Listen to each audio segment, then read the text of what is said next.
എന്നാൽ ഞാനും കൊച്ചച്ഛനായിട്ട് നടന്നിട്ടുണ്ട് ചില അച്ഛന്മാരുടെ പുറകെ. അപ്പൊ എനിക്കുണ്ട അനുഭവം, ചില വീട്ടിൽ ചെന്ന അച്ഛൻ അടിപൊളി പ്രാർത്ഥന, കർത്താവേ യേശുവേ ഈ ഭവനത്തെ സമർപ്പിച്ച് പ്രാർത്ഥിക്കുന്നു എന്നൊക്കെ പറഞ്ഞ് ഭയങ്കര പ്രാർത്ഥന. ചില വീട്ടിൽ ചെന്നാലോ, ഒരു പാവപ്പെട്ട വീടാണെങ്കിൽ കഴിഞ്ഞു, വലിയ പ്രാർത്ഥനയൊന്നുമില്ല, കർത്താവേ യേശുവേ ഈ ഭവനത്തെ പണ്ട് ഞങ്ങള് ഡീക്കന്മാരായിരിക്കുമ്പോൾ ഒരു അച്ഛൻ ഞങ്ങൾക്കൊരു ഒരു ധ്യാനത്തിന് ഒരു പ്രസംഗത്തിൽ പറഞ്ഞൊരു കാര്യമുണ്ട്. അച്ഛനും കൊച്ചച്ഛനും കൂടെ ഭവന വിസിറ്റിന് പോയി. ഒരു സംഭവമാണ്, കഥയായിട്ട് വേറെ ആരോടും പുറത്തൊന്നും പറയണം, നമ്മൾ മാത്രം അറിഞ്ഞാൽ മതി.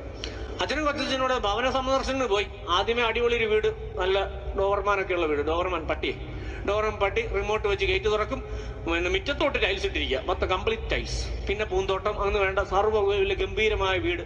ബെല്ലടിച്ച് അച്ഛനും കൊച്ചച്ഛനും വാതിക്കെ നിൽക്കുക. കുറെ കഴിഞ്ഞപ്പം ഗേറ്റ് തന്നെ തുറന്നു. അച്ഛനും കൊച്ചച്ഛനോട് അകത്ത് കയറി വീടിനകത്ത് ചെന്നപ്പോൾ ഒരു ചേച്ചി, വളരെ മനോഹരിയായ സുന്ദരിയായ വെളുത്ത പൂച്ചക്കണ്ണൊക്കെ ഉള്ള ഒരു ചേച്ചി. നമുക്കതൊക്കെയാണ് സൗന്ദര്യത്തിന്റെ ലക്ഷണം. നമുക്കെങ്ങനെ പെണ്ണിന് പൂച്ചക്കണ്ണും സൗന്ദര്യവും ഇങ്ങനെയൊക്കെ, ഇതൊക്കെ. അതുകൊണ്ട് നമ്മുടെ കർത്താവിനെ നമുക്ക് അങ്ങനെ കാണാൻ ഇഷ്ടം.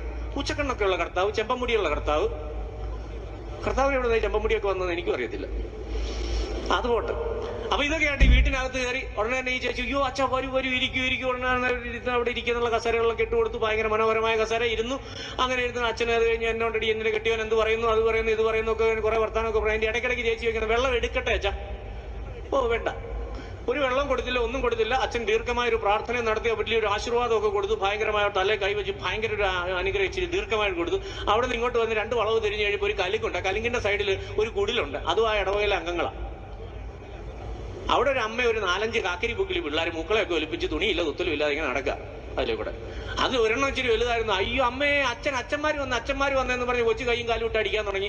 ഉടനെ തന്നെ അച്ഛൻ വളരെ വിഷമിച്ച് അകത്തോട്ട് കയറി. ഈ ചേച്ചിയാണെങ്കിൽ നാണക്കേട് കൊണ്ട് കീറി പറഞ്ഞ് സാരി എല്ലാം സെറ്റ് ചെയ്ത് ഒതുക്കി അവിടെ ഇരിക്കുന്ന കലമൊക്കെ എടുത്ത് ഉടനെ തന്നെ സ്റ്റൗ വെച്ച്, അച്ഛൻ ചായ എടുക്കട്ടെ എന്ന് ചോദിച്ച് കട്ടിലേൽ ഇരിക്കാനുള്ള സൗകര്യം വെച്ചിട്ട് തോർത്തൊക്കെ വിരിച്ചിട്ട് ഒരു വെള്ള തോർത്തെടുത്ത് വിരിച്ച്, അവിടെ ആ പടം വെള്ളയായിട്ടുണ്ടായിരുന്ന തോർത്ത, ബാക്കി മുഴുവനും കറുത്തിരിക്കുക ചെലി പിടിച്ച്.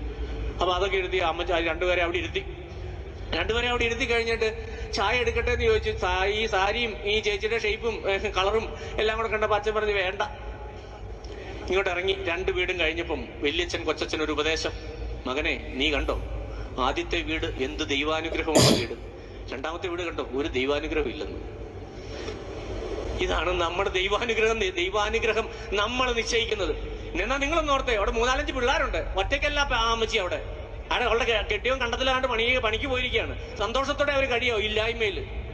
അതാണോ ദൈവാനുഗ്രഹം? അവിടെ ചേച്ചിയുണ്ട്, ഡോവർമാനും ഉണ്ട്, വേറൊന്നുമില്ല. ഒരു ചേച്ചി ഒരു ഡോവർമാനും മാത്രമുള്ള വീട് ദൈവാനുഗ്രഹം ഉള്ളത്. ടൈൽസ് ഒക്കെ കണ്ടിട്ട് അച്ഛൻ പറഞ്ഞ ഇതാണ് നമ്മുടെ ദൈവാനുഗ്രഹ നിശ്ചയം. വീടിന്റെ വലുപ്പം കണ്ടും കാറുകളുടെ എണ്ണം കണ്ടും ഒക്കെയാണ് നമ്മൾ ദൈവാനുഗ്രഹം നിശ്ചയിക്കുന്നത്.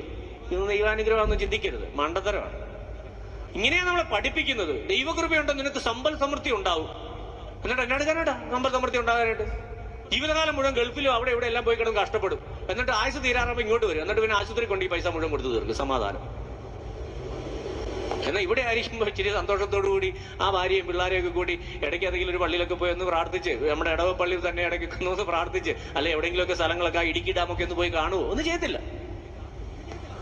ദൈവം നമുക്ക് സന്തോഷമായിട്ട് ജീവിക്കാൻ ഒരുപാട് കാര്യങ്ങൾ തന്നിട്ടുണ്ട്. നമ്മുടെ ഉള്ളിലെ വെറുപ്പും വിദ്വേഷവും കൊണ്ട് നമ്മൾ നടക്കുന്നതുകൊണ്ട് ഇതൊന്നും നമുക്ക് ചെയ്യാൻ പറ്റുന്നില്ല. നമുക്ക് സ്വയം വഞ്ചിക്കപ്പെടാൻ താല്പര്യമായിട്ട് നിൽക്കുകയാണ്. കാരണം എന്നെ വഞ്ചിക്കാനായിട്ട് ഞാൻ തന്നെ വിട്ടുകൊടുത്തിരിക്കുക, എന്നെ വഞ്ചിച്ചു എന്ന് പറഞ്ഞ്. അത് വിശ്വാസത്തിന്റെ കാര്യത്തിൽ അത് തന്നെയാണ്. അതുകൊണ്ട് വിശ്വാസത്തിൽ നിങ്ങളെ ആരും ചൂഷണം ചെയ്യാതിരിക്കട്ടെ. നിങ്ങളുടെ മൃദുല വികാരങ്ങളെയും നിങ്ങളുടെ പരാജയങ്ങളെയും ആരും ചൂഷണം ചെയ്യാതിരിക്കട്ടെ. നിങ്ങളുടെ വേദനകളെ, നിങ്ങളുടെ ബുദ്ധിമുട്ടുകളെ, നിങ്ങളുടെ രോഗങ്ങളെ ഒരാൾ നിങ്ങളെ ചൂഷണം ചെയ്യാതിരിക്കട്ടെ. ശരിയാണ് പ്രിയമുള്ളവരെ, നമ്മുടെ ജീവിതത്തിൽ വേദനകളും പരാജയങ്ങളും ഉണ്ടാകുമ്പോൾ നമ്മൾ നിസ്സഹാരായി പോകും. ആരെന്നെ ഇതിൽ നിന്ന് രക്ഷിക്കും എന്ന ചിന്തയുമായിട്ട് നമ്മൾ ഓടി. എനിക്കൊരു ജീവിതത്തിൽ ഒരു പ്രശ്നം ഉണ്ടായപ്പോഴത്തേക്കിന് ഒരാളെന്നെ വിളിച്ചിട്ട്, ഒരച്ഛൻ എന്നെ ഫോൺ വിളിച്ചിട്ട്, നിനക്ക് കുറെ നാളുകളായിട്ട് പ്രശ്നങ്ങളാണ് കേട്ടോ, നീ എത്രയും പെട്ടെന്ന് ഞാനൊരു ധ്യാന കേന്ദ്രത്തിന്റെ അഡ്രസ്സ് തരാം, നീ അവിടെ പോയി ഞാൻ പറയും, എൻ്റെ പൊന്നച്ഛ, എന്നെ സംബന്ധിച്ചുള്ള എൻ്റെ ഏറ്റവും വലിയ ധ്യാനം വിശുദ്ധ കുർബാനയാണ്. അതിൽ നിന്ന് എനിക്കൊന്നും കിട്ടിയില്ലെങ്കിൽ ലോകത്ത് ഞാൻ എവിടെ പോയാലും ഒന്നും കിട്ടാൻ പോകുന്നില്ല. അതാണ് എൻ്റെ വിശ്വാസം. അപ്പൊ അതുകൊണ്ട് ഞാൻ അങ്ങനെ ജീവിച്ചോളാം. കല്ലെറിയുന്നവർ എറിഞ്ഞോട്ടെ, വസ്ത്രാക്ഷേപം ചെയ്യുന്നവർ ക്ഷയിച്ചോട്ടെ, പക്ഷെ എനിക്ക് പ്രത്യേകിച്ച് നഷ്ടമൊന്നും പറ്റുന്നില്ല. പറയേണ്ടവരെ കിടന്ന് പറയട്ടെ എന്ന് ഞാൻ പറഞ്ഞിട്ടുണ്ട്.